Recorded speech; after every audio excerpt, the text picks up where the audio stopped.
கல்வி அறக்கட்டளையிலே நிறுவனர் திரு சாப்பை திரு முகன் அவர்கள் அவங்களுடைய ஒப்பீனியன் நம்மளோட பகிர்ந்துட்டாங்க. நம்ம கேட்போம். காஞ்சி மாநகரில் இன்றைய தினம் இரண்டாவது முறையாக இளநிலை சார்பில் மாணவர்கள் பங்கு பெறுகின்ற அற்புதமான அருமையான நிகழ்ச்சி இன்று காலை முதல் மிக சிறப்பாக நடைபெற்று வந்து கொண்டிருக்கிறது. கிடநைடல் மாணவர்களின் திருமந்திரம். கிடநைடல் மாணவர்களுடைய கனவு.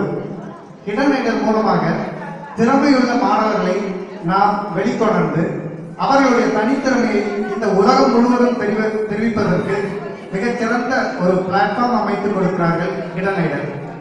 கிடநைடல் எம்டி திரு என் பாலகுமார் அவர்கள் மிகச் சிறப்பாக இந்த நிறுவனத்தை நடத்தி இந்தியா முழுவதும் அல்ல உலகம் முழுவதும் நமது மாணவர்களுடைய திறமை வெளிப்படுமாறு மிக அற்புதமாக இங்கே நடத்தி கொண்டிருக்கிறார்கள். முதல் முறையாக இங்கே பரதநாட்டிய நிகழ்ச்சி ஒன்று மிக பெரிய அளவில் நாட்டிய நிகழ்ச்சி நடைபெற்றது. மிக சிறப்பாக அமைந்தது.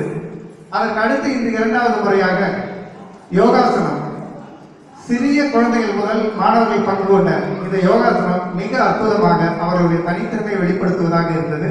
அந்த வகையில் மாணவர்களுடைய தனித்திறமை வெளிப்படுத்துகின்ற இந்த இளநைடல் தொடர்ந்து முன்னேற வேண்டும்.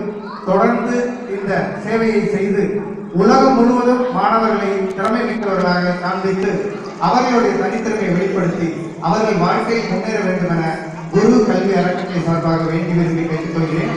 திரு என் பாலகுமார் அவர்களுக்கும் அருமை நண்பர் வஜ்ரவேல் அவர்களுக்கும் அவரது துணைவியார் திருமதி மீனா அவர்களுக்கும் என்னுடைய நெஞ்சார்ந்த நன்றியை தெரிவித்துக் கொள்கிறேன். நன்றி.